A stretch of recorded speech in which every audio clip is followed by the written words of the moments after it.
I was testing the microphone. So, good evening, everyone. Welcome back to all of you that I can see, that I cannot see. And may our dear friend Jesus, the good spirits, be with us, and may we be able to feel their presence and to feel their love for all of us.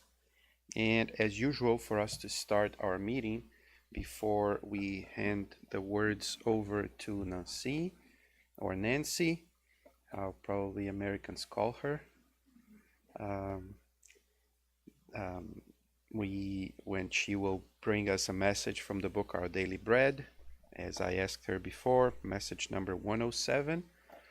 And right after that, I'll be back to do the main talk of the night. But before that, we usually do our prayer so that we can focus and concentrate and be able to have an even better connection with the good spirits so that we can be able to feel their presence and to focus on the messages so that we can learn more from what we came here to do tonight. So thinking about Jesus, we would like to ask him that his love can be felt tonight, that we all together thinking about his teachings, about the love that he feels for all of us, that this love may be a blessing to our ears, to our hearts, and also to our minds, so that we can, by feeling this love, transform all our thoughts, all our behaviors, into better behaviors, into better thoughts for our lives. That this love may touch us deeply, so that we can, learning from you, be able to see in our lives and count the blessings every second that we live. May your love, may your peace, may your message be with us tonight and also for the rest of our lives. So be it. So as I said before, let's invite Nancy so she can come here and talk a little bit to us on the book Our Daily Bread and make a few comments for us. Thank you, Nancy.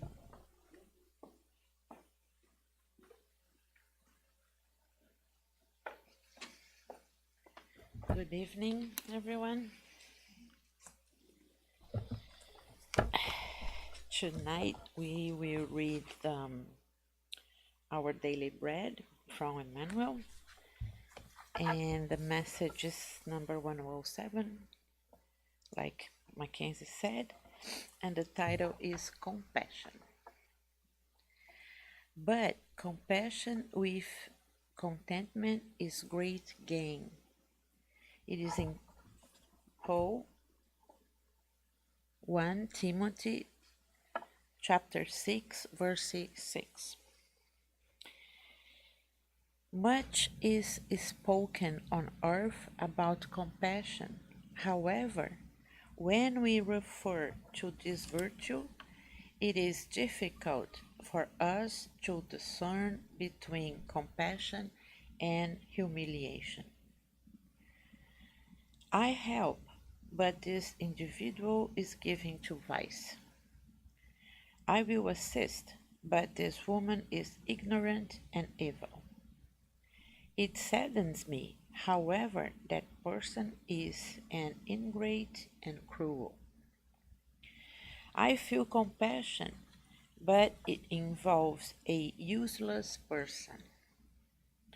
Such affirmations are repeated often from lips that affirm to be Christian.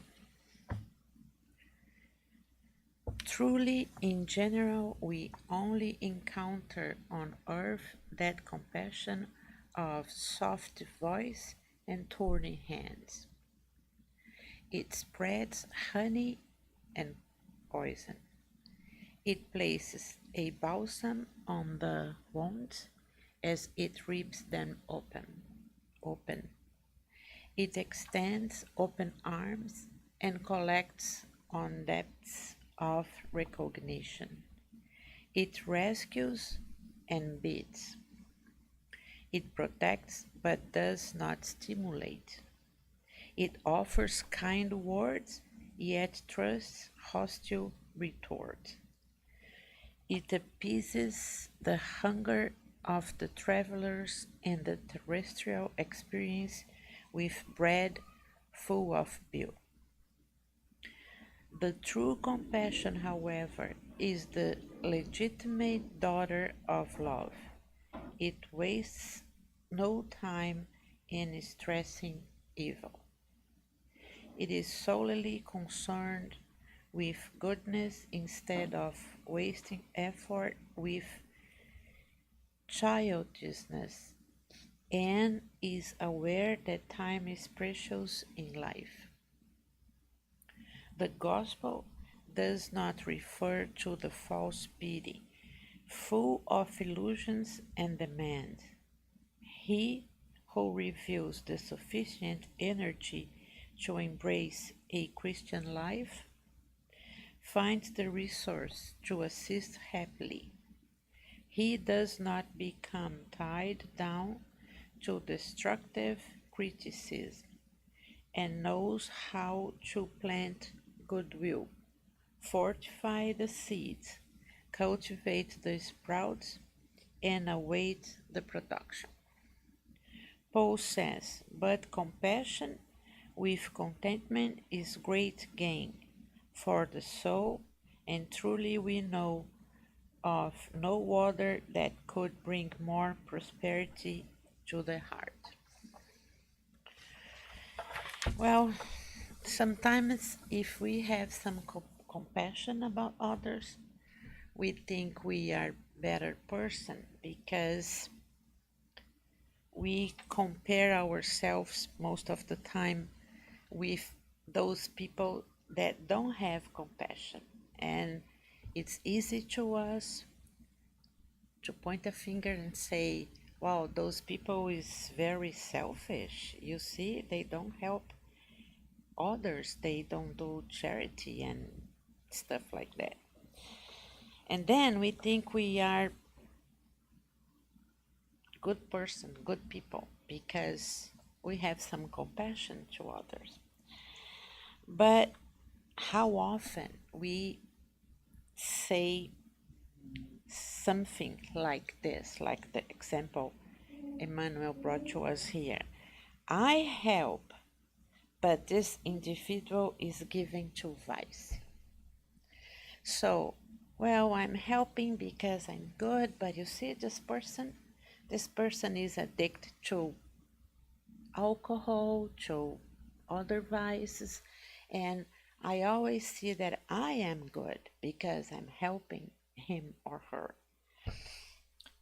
Other example, I will assist, but this woman is ignorant and evil.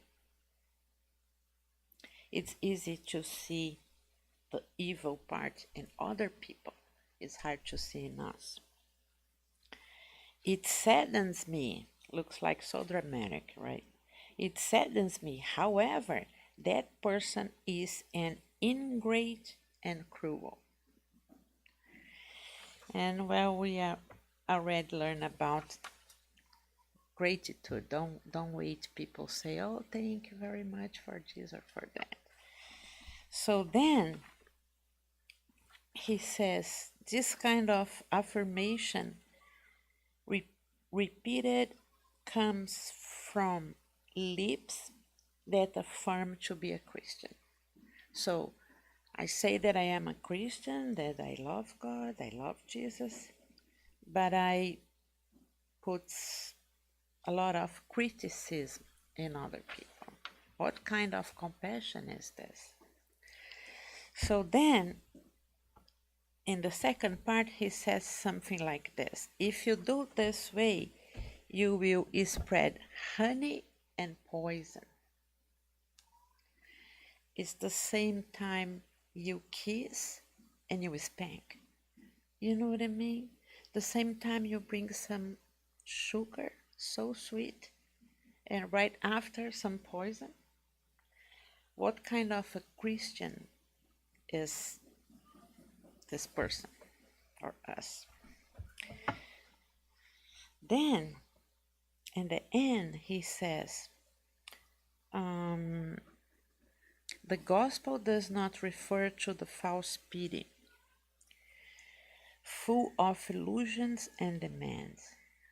Who reveals the sufficient energy to embrace a Christian life? It's not easy to embrace a Christian life, but I think it is to have a compassion to others is kind of any other exercise we have to do every day. I remember one time when I started to work in another spiritism center when I was living in Brazil, and we had some plans to try to help people in need. So there was two groups, one for kids, another one for elderly. I went to the kids group because I love kids, and maybe my compassion for elderly wasn't too strong, so that's why I chose this one.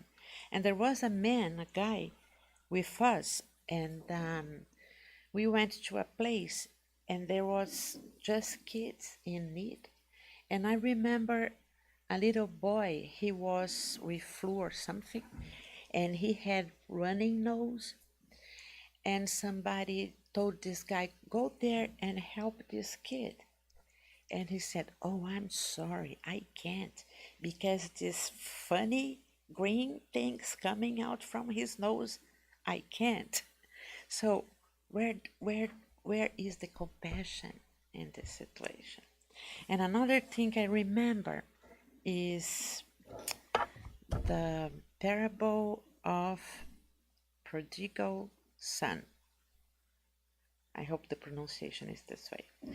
So then the son, I think everybody knows, the son one day come to his father and said, well, give my money, give the part of the money I should have from you because I'm leaving. And the father had two sons, this one, the youngest. He did the calculations and gave to him all money that should be his part. I disagree because the state just happens when the parents passed away. His father was alive, but well, the parable tells us this way. The guy took the money and went for horrible kind of life, going to drinking with prostitutes and other kind of stuff. That's the way he spent all money. One day he was like starving to death, no job. He was in horrible situation and he said, you know what, I will go back to my father. Maybe he will allow me to work with him in his field, bringing food to the pigs. So then when he came back and his father saw him, his father was so happy to see his son coming back. And then he said, my son was dead and now he was found alive. This is a great example of compassion. This father didn't judge. In certain way, he understood what his son did. Even, I'm sure, he was pretty sure his son chose a wrong way. But he said, well, you want to leave? Take your money and go. So this is a great example of compassion. And of course, we have thousands and thousands examples from Jesus about compassion. Another thing it says here that I really like it is compassion with contentment is great gain for the soul, and truly we know of no other that could bring more prosperity to the heart.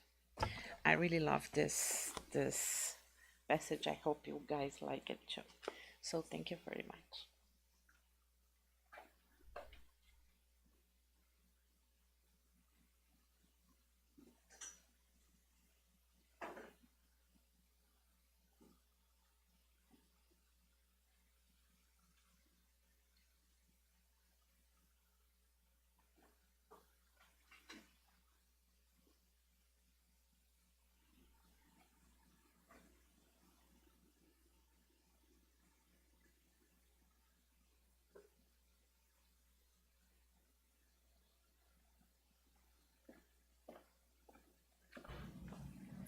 So here I am back, and thank you, Nancy. That's a beautiful message indeed. Compassion.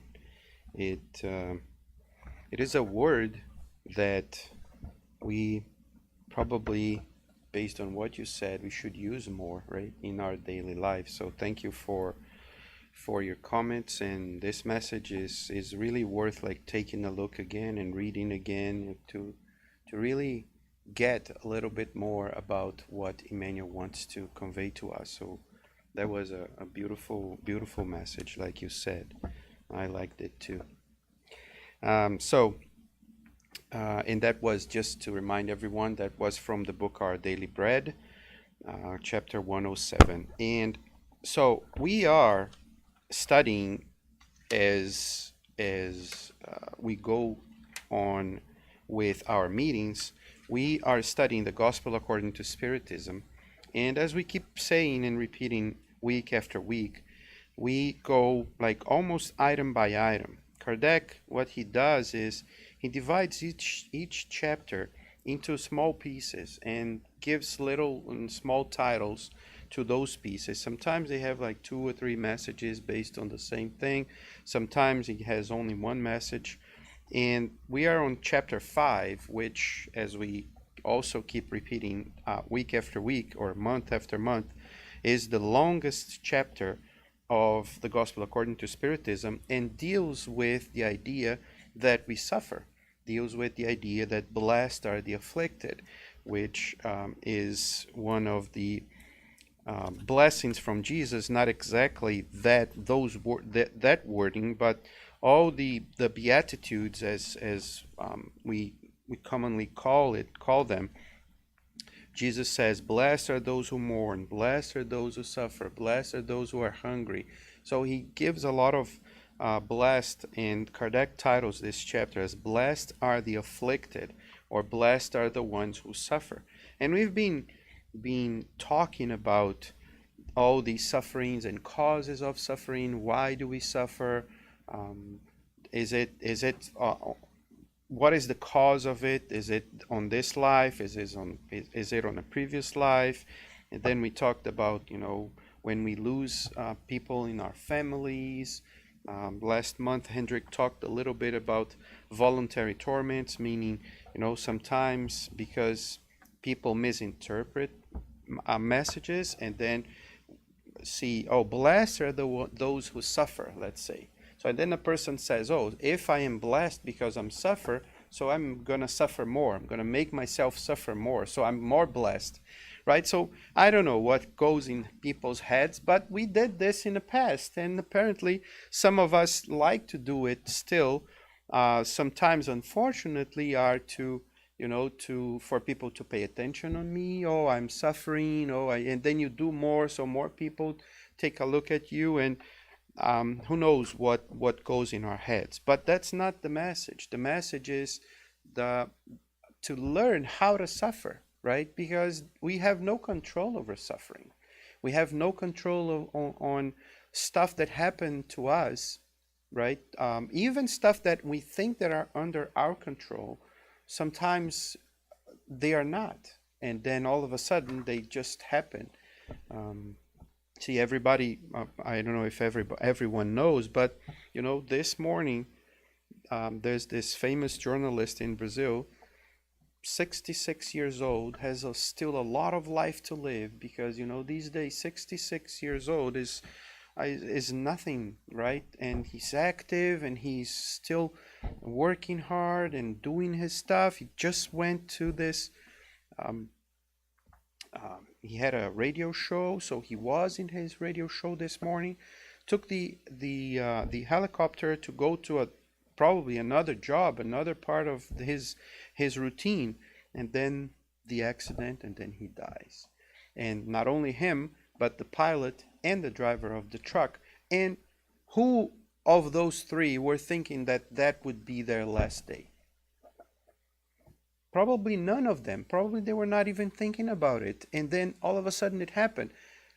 So we think about those three people, and now they're dead. If you don't believe that they continue, it's over.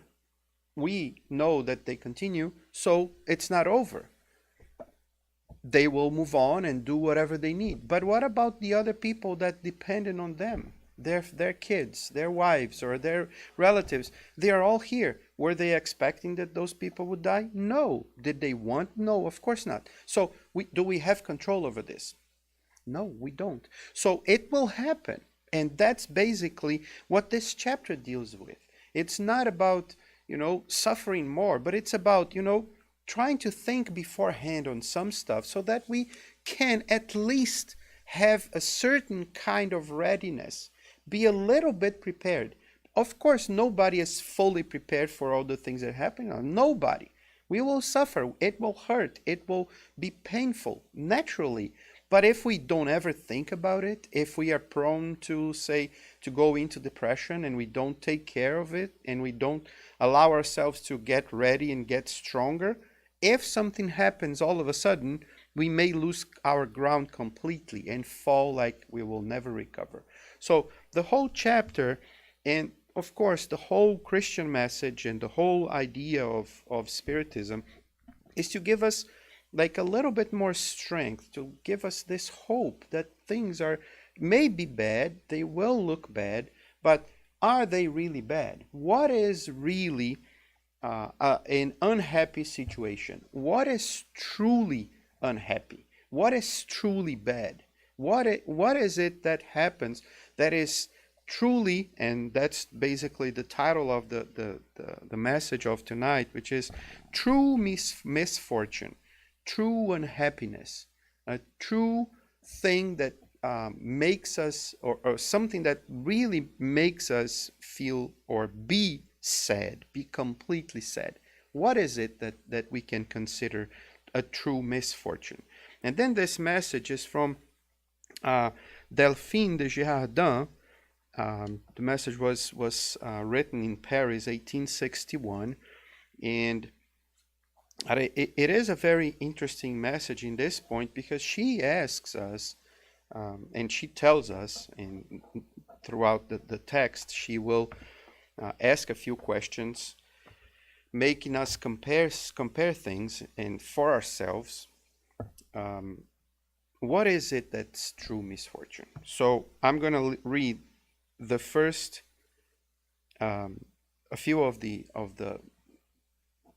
sentences here in this text, so that we can have a feeling of what she wants to convey. But of course, I'm going to talk about it. So she starts by saying this: everyone talks about misfortune. Everyone talks about unhappiness.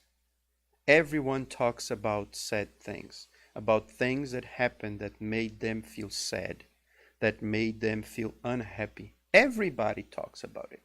Be it I'm sick, be it a friend of mine is sick, be it I just lost a parent, just lost a kid, just lost a friend, oh, I don't have a job anymore, or I hit my car, or anything. It doesn't matter. So everybody talks about it. Every single person talks about it and mention that that something is making them unhappy.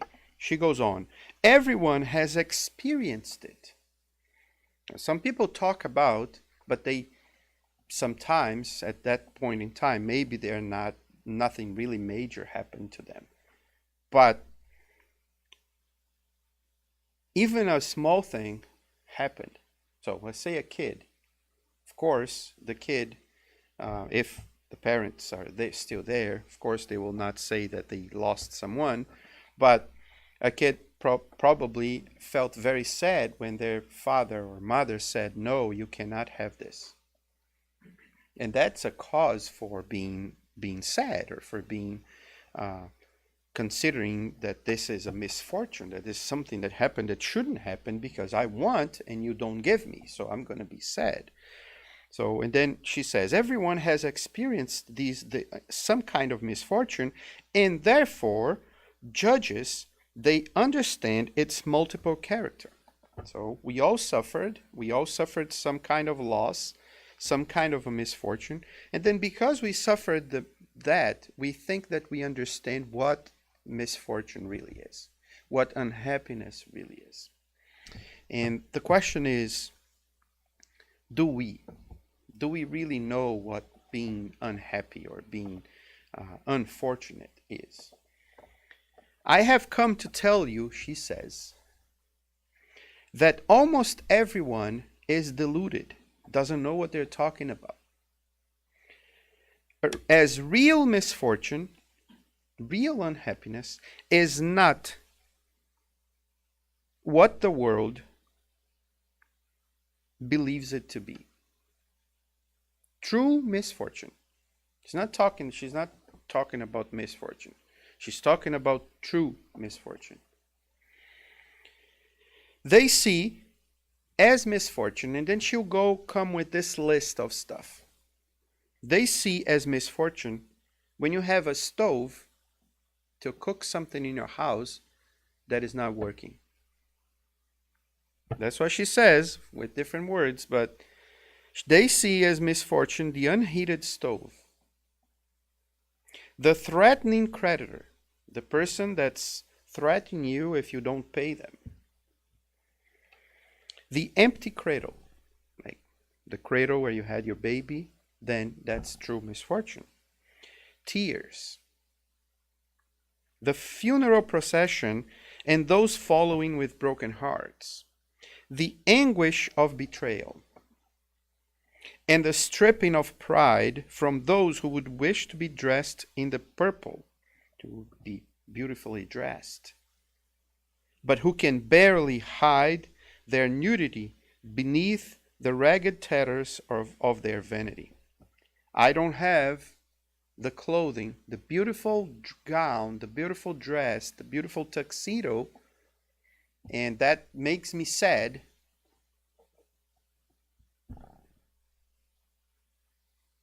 And as she says, because I cannot hide my vanity.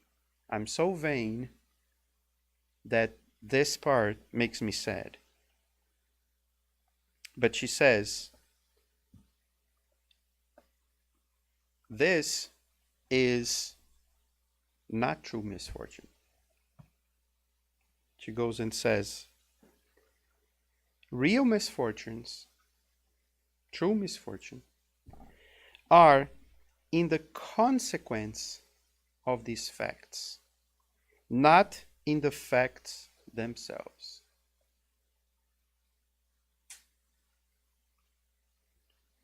We tend to see things. Well, let me go back a little bit. So if I have like this white paper right here, and I put this pencil on this paper and roll it. I don't know if you can see it, but I drew just a dot, a black dot right here. That's how we tend to see life. We have this huge paper and this very small dot here. And we see the small dot and we forget about the whole paper. Some people are able to see a little bit more. So we can draw a little bit larger circle here. And that's what she's trying to make us see. That's what Christianity in general is all about, and Spiritism even more in that sense, because we openly talk about other lives, about we really living after we stop living the material life. And if we have that perspective, if we have the perspective of things not being just one small dot, we tend to see things in a very different perspective. It makes us, like I said in the beginning, not to be completely protected from suffering, but to see suffering in a complete different way, in a completely different way. Not to make it disappear entirely, but to make us be a little, like I said before, a little bit more prepared and understanding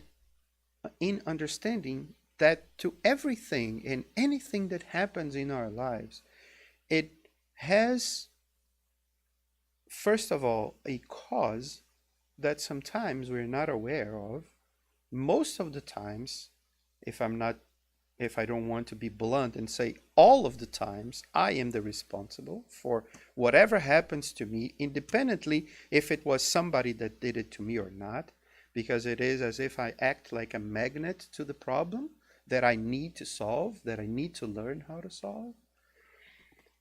But let's say that not all of them are my responsibility. Oh, it's not, I did something in the past and now I'm paying for it, or now I have to overcome it. Maybe it's something that's just somebody that's just being mean, and then he just gets me and whatever, does something to me. But if something happens to me, then there's the consequence to that.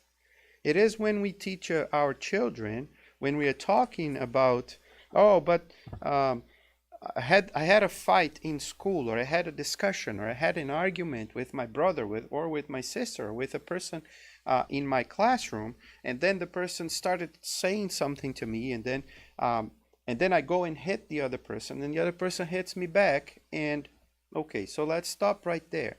The person is speaking or screaming or whatever. Everybody knows, and that to some degree, depending on how we were raised, our blood will like inflame, right? And we want to do something right there.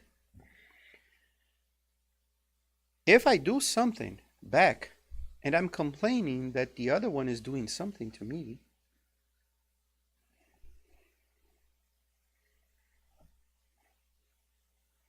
I'm not doing anything different. I'm complaining about something that I'm always also doing the same thing. So the question comes back to me, and I have to ask myself, why did I do it? That's one of the consequences of something happening to me. It's probably to make me learn a little bit more about myself. Who am I? Who am I in that specific situation? Who am I when somebody cuts me in traffic? Who am I when somebody screams or yells at me at work? Who am I when this happens? Who am I when that happens? I don't know. If I don't go through that problem, or if I don't really think about it when I see somebody else doing it. Because that's another way of learning. It's not just by going through it, but by experiencing, putting ourselves in the place of another person. So Leonardo is right here, and he is going through something. And I know that he is going through something. I probably will never go through what he is going, but who knows if I'll go through or not? I don't know. So that's empathy. And to bring Nancy back here, that's compassion, right? That's putting myself into the other person's place and saying, okay, he is suffering, so I have to understand that he is suffering. That's empathy, that's compassion, is being there so that if I ever need that, I have at least a little bit of experience, not the same way, and I can never say that, oh, I know what you're going through if I've never been, because I don't know. And even if I've been to something that's similar, it's not always the same, because maybe You know, I have more attachment to this person than to the other person, or whatever. If it's a loss of a job, or if it's a loss of a car, or whatever. Maybe a person lost the car and the person is like desperate, and then, oh, but I lost my car too. Yeah, but did you lose the car that your father gave to you, and it was like a gift from his parent? And it has another component that I don't know. So comparing sufferings is kind of hard, and we should, at least to what I can see, we should try to avoid comparing. We can compare inside of ourselves and take that as a lesson, but not to minimize the suffering of the other person, because the other person that's hurting, the only person that knows how much it hurts, it's the other person. So, but when we are coming back to the text, when we are going through something and we think that this is the end of the world, this is the biggest suffering that I could ever have, or is it?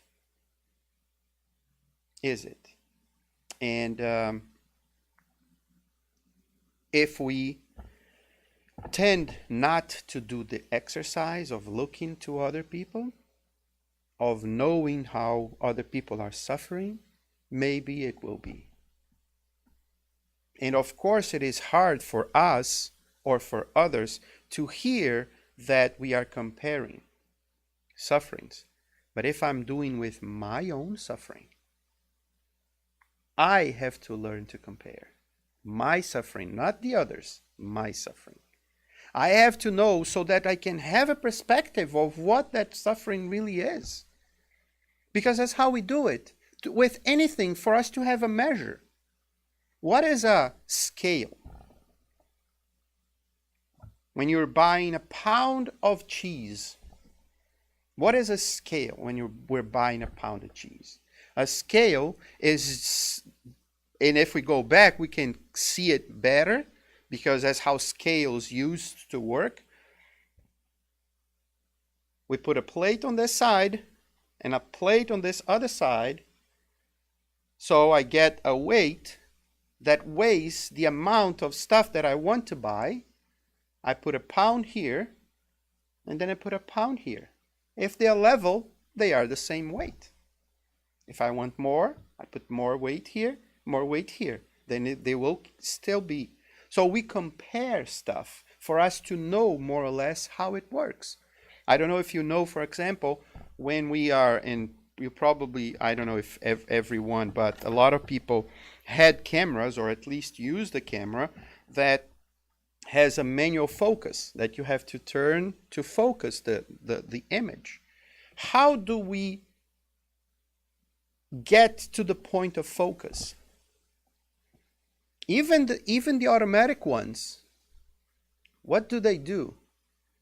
They go past the focus point and goes below the focus point.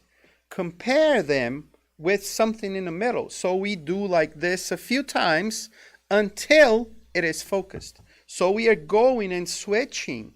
We are comparing images to get one that we know we.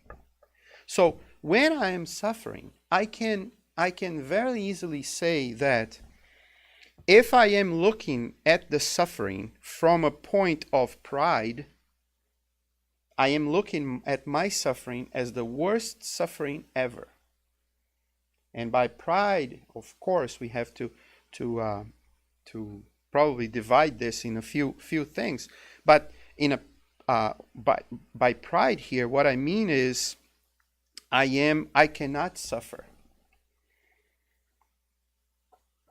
Like that question, why am I suffering? Why it's not my neighbor? Why it's not my brother? Why me? Right? That's a very common question. Why me? And the other person is asking the same thing. Why me? So that tells me something. That tells me that maybe I should change my focus. Maybe I should change the way I look at how things happen. Because when we start asking that question too much, it means as if I am the center of the universe, which shows how much selfish or selfishness I still have to conquer, I still have to overcome. But on the other hand, when I went through already, say, an experience of traveling to a country that's not as fortunate as here, or doesn't need to go outside, just need to go to the town that we live, or a town that's a little bit like more complicated, let's say. And then we will see people on the streets. And then we will see people suffering even more. We can then focus a little bit more and change the focus of knowing what is suffering. Once again, not to compare the other person's suffering, but our own suffering. We need to learn how to focus, how to balance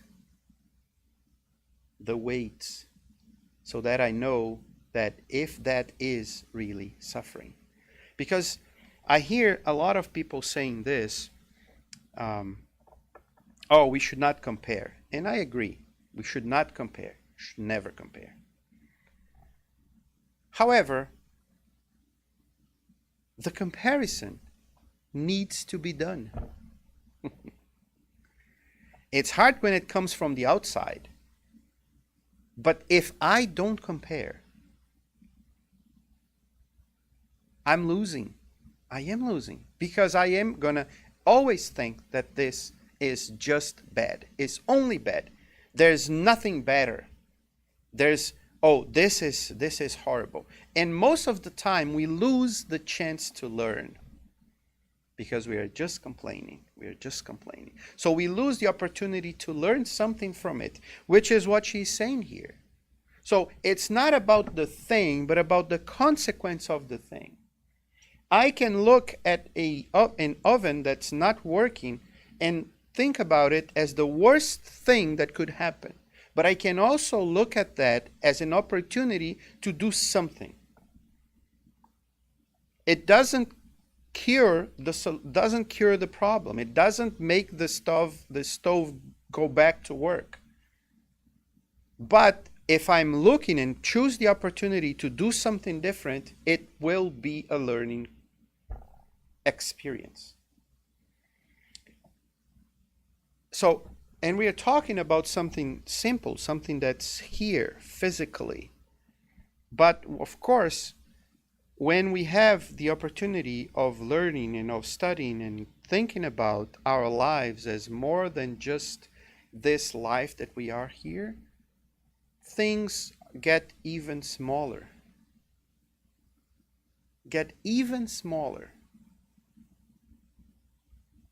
Carl Sagan, well-known scientist, already passed away, discarnated a few years ago, or a bunch of years ago. He has this video that's just wonderful about putting ourselves into our places. He's not trying to make a moral point of any kind. He's just making us think about who we are, what we are, where we live, and what is our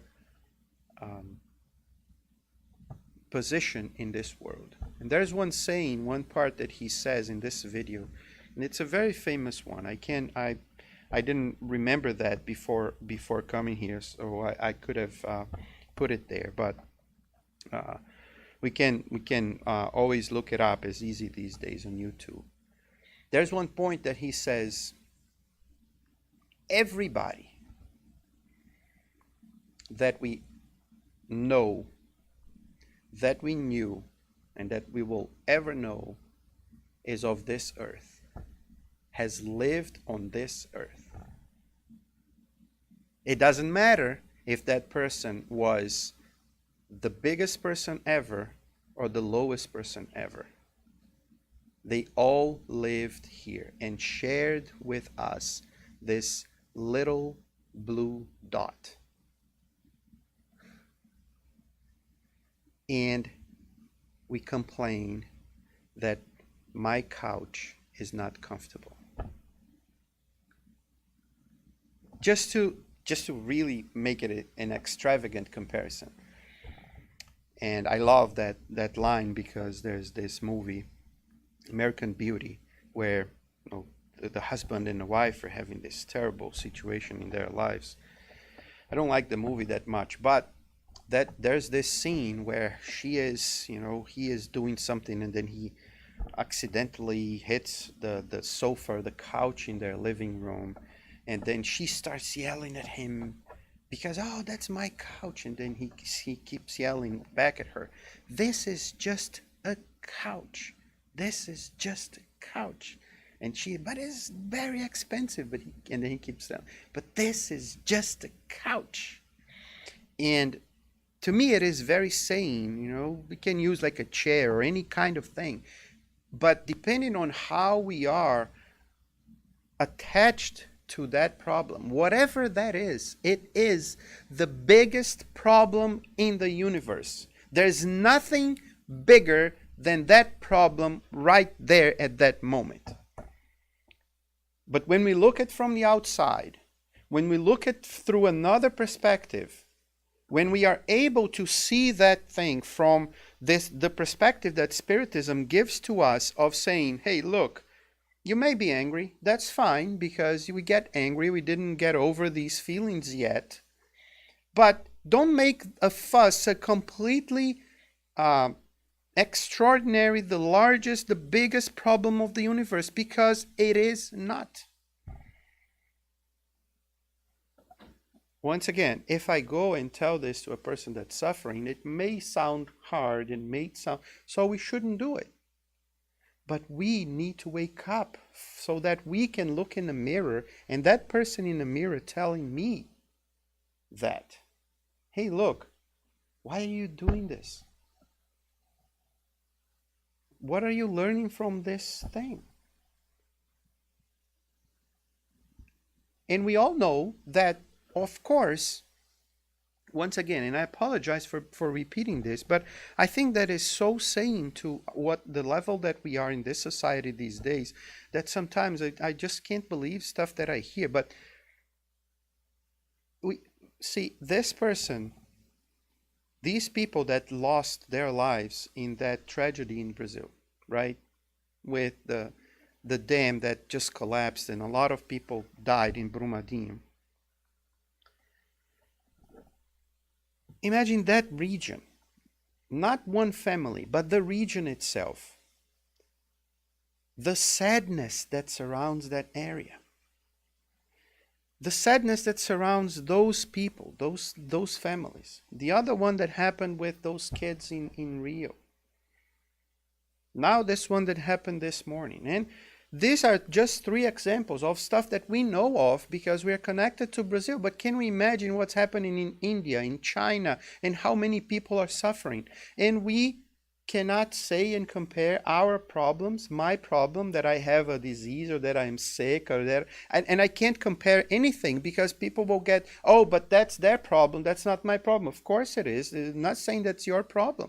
I'm saying is we need to learn how to empathize, how to sympathize, how to have compassion. And that level of compassion, and it is so impressive how sometimes we come talk about some stuff and the message just like connects perfectly.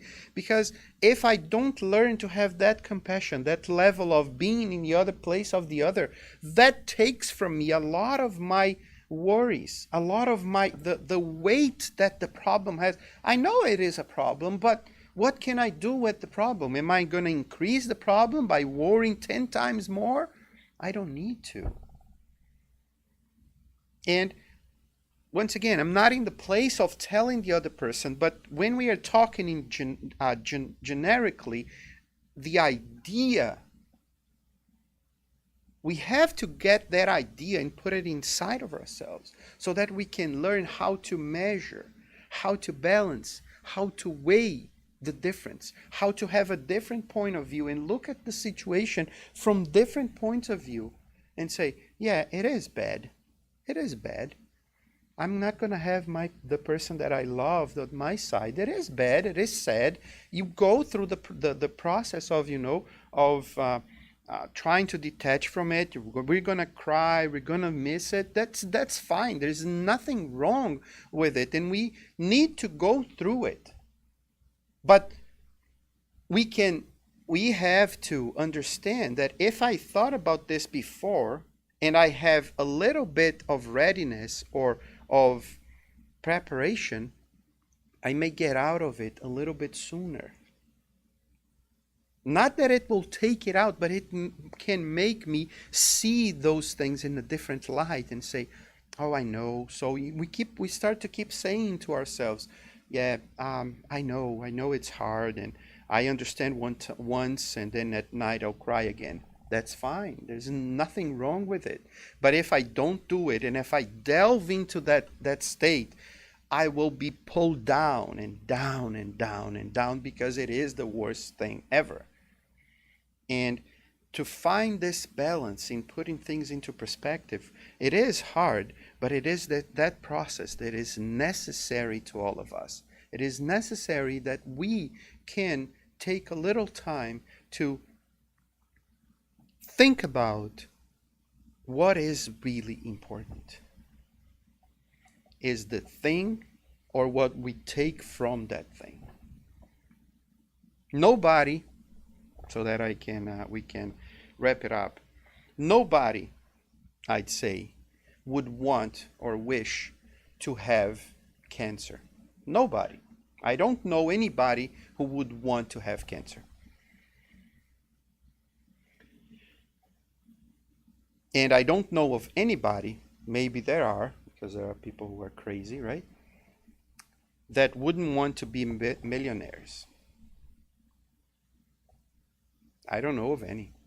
If you are the one, like if you three guys here don't want to be millionaires and win lottery, you can give it to me.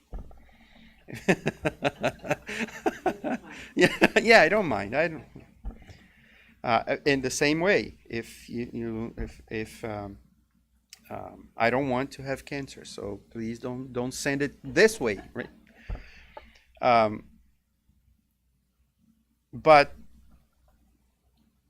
I don't know a lot of people, of course, and I don't know a lot of people who won the lottery. But we know of some stories of people who not only lost their money, the one that they won, but lost more than what they won. And that didn't make them happier. And I know a person, I don't know her personally, physically, but is a friend of my sister. She, like my sister, had cancer and had to go through chemo and so on, lost all her hair, created this small channel on YouTube to talk about what everything that happened and tell everybody how the situation was and what she went through, so that people know, it's an educational process, not only for us who watch, but for her who was telling the story. And she's very upbeat, very happy. And the other day, I subscribed to her channel on YouTube, and the other day that bell rang. There's a new video there, and I went to watch, and it was a mini documentary that one of her colleagues or person that knows her is doing her final. I don't know how I would say it's the final work of the course. So they needed to make this documentary about something. They are doing journalism, so they needed to create a small documentary to show the professors, and so that they would be approved and graduate. She asked her this friend if they could make a documentary about her situation, but not only with her and her mother together. So they interviewed both of them, and it's like a small mini documentary, 6, 7 minutes. It's very quick. And I was very surprised because I had watched her videos and she is always very upbeat. But she says something in this documentary that made me say something now, and it's making me say this now. Because I never, we tell stories here, we say some stuff here, and we don't we never we I mean sometimes we don't experience what we say here, and we don't know if other people do or not, because we read some stuff but we never know a person that really did that. And then that girl, she says, and she's very young, she's like 30 something, maybe around the age of my sister, that's what I'm guessing. So she says this: if I had to choose right now to have or not have my life with cancer, I would say, bring it again. Because my life is so different. I see things in such a different way these days that I wouldn't want to take this back. And I said that a few times here. I said that we see people that live through cancer, but I've never actually heard or read anybody saying that they wouldn't, if they wanted, if they could live again, they could want to have cancer again. Never read anybody saying, but I imagine that the power of the experience would make the life change so much that the person would, to some degree, be thankful to what happened. To some degree, not that they would want to have it again, but they were thankful because their lives have such a different meaning. And by hearing this, it just made me really think about what is true misfortune. Really, what is true misfortune? Now, and like I said, and I'm going to repeat myself so we can finish, but I'm not saying that we don't suffer. I'm not saying that we don't suffer. We suffer. It hurts. It hurts. Some stuff hurt.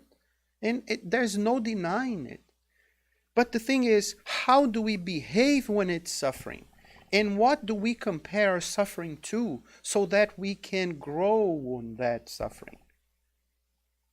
Like we have this expression that I hear from friends of mine, Brazilian, but I hear this from Americans as well, and probably that's where it came from. And they say, complaining about something that happened in their lives, and they say, "Oh, this is first world problems." Right? They're complaining about their car that is, I don't know, let's say the electric seat, the heater in the car is broken. Right? Not the heater of the car, but the heat that comes from the seat is broken. That's first world problem. You can have a problem. There's nothing wrong with going and fixing the problem, but this is a first world problem. There are problems that are much bigger than this, and then some people, us, I'm not talking about the others, some people, us, we tend to forget this because it's my problem. It's the thing that I want to hold on to. It's my problem. And then it's the bigger one of all of them. There's this tale, and I'm going to finish with it, and I told this story so many times, but I can't remember last time, so hopefully you don't remember. This guy, he's a Buddhist monk. So he comes in a classroom, everybody sitting down, his disciples, And then he comes in with this vase, this planter. This is very big, a beautiful, beautiful Chinese Ming vase. This 2,000 years old. It's a beautiful vase. Then he sits down, puts this vase right in the middle of everybody that's sitting down. And then tonight's lesson is about problems. And then he says what that, why he put it there. I mean, that vase. Then that is our problem. Then he leaves the room. He comes back, everybody is sitting down, looking at the vase. Anyone?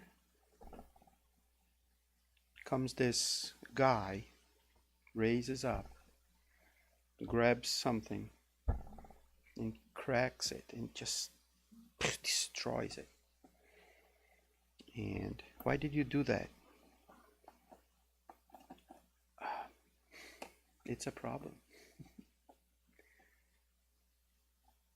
We need to try to solve it. That was my way of solving it.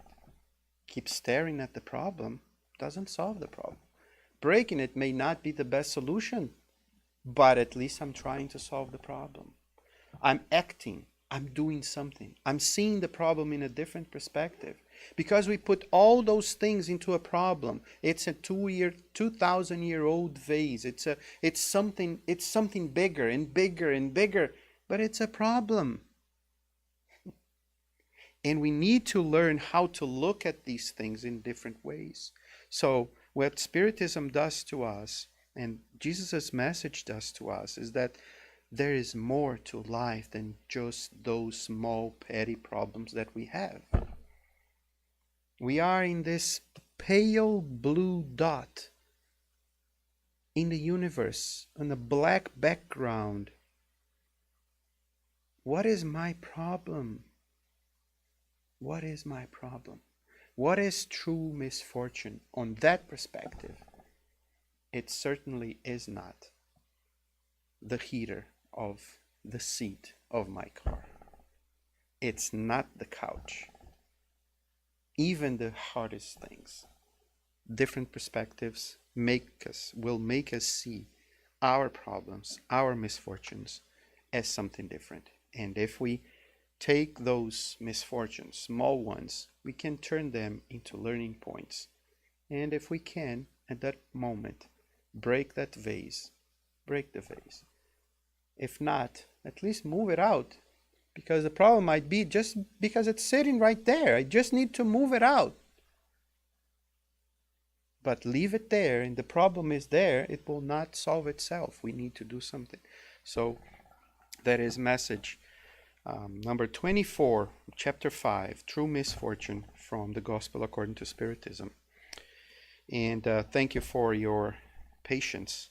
And I hope I made myself clear. I know I repeated myself so many times, but so right now, before going to the passes, I would just like to remind everyone that Divaldo is coming. The poster is right here. He will come on February. It's going to be a Saturday, February 23rd. The title, the theme, of the topic of his talk this year will be Fraternity for a Better World. It will be in Somerville at the Holiday Inn. We still have the tickets. It's $50 per ticket. That gives us a book, and all the money, all the proceedings will go straight to the Mansion on the Way, that he takes care of the social activity. A lot of houses that house people that are in need are in Salvador, Bahia, and so all the proceedings go there. We can only, whatever we don't sell here today, which is It's not us, that we are not the one that are organizing. We're going to send these tickets back to Somerville, to Chelsea, so that they can sell there. So Wednesday is the last day to buy. So if we are here, we want to go, just buy. But we can also buy online at their website. So that's one of the things. The other thing that I'd like to remind everyone, Adriana reminded me, is that we have a few books and DVDs and CDs out there. They are on sale right now. We've been having them for a long time. So if you want to listen to good music, a few good CDs there, and some books as well. So they are right in front there when we get out of the room here. And to remind everyone as well about the gospel at home, or God at home, so that we can sit down, get a book, maybe the gospel according to Spiritism, other books that have good messages, so that we do a prayer and then we read a little bit from it and then we talk about it. And like we said here, not for the other one that's with us, but for ourselves. The message is always for me, the message is always for my improvement. Then we discuss a little bit and then we close it. So that way we invite the good spirits, we light the candle of love in our street, so that our neighbors can profit from it as well. And once a week, same time, so that we can have that schedule going on, just like here, every Monday at the same time, every Saturday at the same time. The gospel at home the same way, every week the same day. So I guess those were the announcements for tonight. Once again, thank you very much. Are we going to do the passes? So right after the passes, we will come back to do our final prayer and we will close our meeting.